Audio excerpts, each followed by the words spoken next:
In this media, you are going to learn about the gas cutting operation. Initially, connect fuel gas regulator to the fuel gas cylinder and oxygen regulator to the oxygen cylinder. Connect the red hose to the fuel gas regulator and the blue hose to the oxygen regulator. Before starting the operation, adjust the oxygen and acetylene gas pressures to required levels. Never allow the acetylene gas pressure to exceed 15 psi. Because at higher pressures, acetylene becomes unstable and may get exploded. Adjust the oxygen gas pressure between 25 to 40 psi. Select the correct cutting tip and install it in the cutting torch head. Now, ignite the torch by slowly opening the acetylene valve. Adjust the valve until you have a yellow flame of about 10 inches long. Make sure that the flame begins at the torch tip.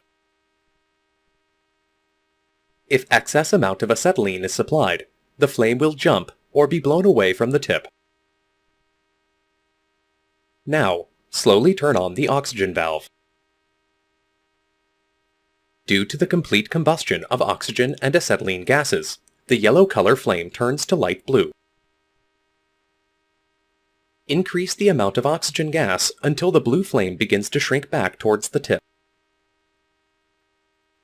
Now, open the acetylene valve and increase the pressure until the length of the flame equals the thickness of the sheet to be cut. At this stage, remember that if we hear a blowing noise, there is probably too much of oxygen at the flame.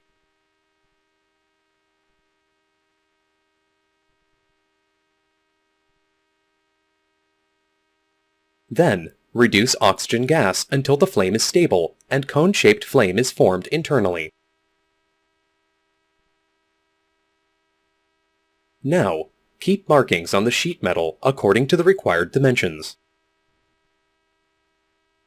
The tip of the inner flame should be in contact with the surface of the metal sheet. You will need to heat the steel with the flame and luminance at this location. At room temperature, it takes 45 seconds to cut 1/4 inch of a metal sheet. Time taken to cut the metal depends on the thickness and temperature conditions. Hold the torch perpendicular to the work. Remember that the tip of the flame should be steady and about 3/8 of an inch from the metal surface. Oxygen jet is released slowly by pushing the oxygen lever down. This will ignite the molten metal. Torch tip is moved slowly along the marking lines so that the jet will cut through the metal. We should see that the sparks and molten slag are coming out through the other side of the cutting surface.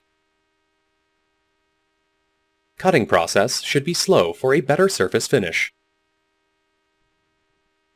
At the end of the cut, release the cutting oxygen lever and close the control valves of the oxygen and acetylene. Cool the workpiece with plenty of water. Finally, clean the cut and inspect for the defects, if any. Now, you have learned about the gas cutting operation.